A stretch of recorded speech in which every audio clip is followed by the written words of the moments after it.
Within the last hour or two, he was on Fox News, and he brought up Ted Cruz's father. Ted Cruz's father, a minister who's been out there campaigning for him in the evangelical community. I guess there have been tabloid claims that try to link Ted Cruz's father, who of course is from Cuba originally, somehow to the Kennedy assassination, and then Trump himself brought that up. Let's play what he had to say.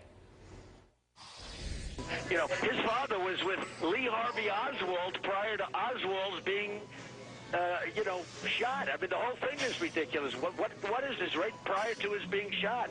And nobody even brings it up. I mean, they don't even talk about that. That was reported, and nobody talks about it. But I think it's horrible. I think it's absolutely horrible that a man can go and do that, what he's saying there. Right. There was a picture out there that reportedly shows Rafael Cruz standing with Lee Harvey Oswald. I mean, what was he doing with Lee Harvey Oswald shortly before the death, before the shooting? It's horrible. Jacob, all sorts of insinuation there, and we talk about Donald Trump, and is he going to be more presidential? I mean, that is as inflammatory as it gets. Yeah, and I've seen that picture floating around the last few weeks. It's one of those that his supporters on Twitter and elsewhere will retweet and talk about, but it's very interesting that Donald Trump himself would go and talk about it, although it's not unusual, really, because he's done that many times before on these conspiracy theories, and we're not even sure if it's an accurate photo, if it's a real photo, but just him talking about it, he knows his supporters will latch onto it.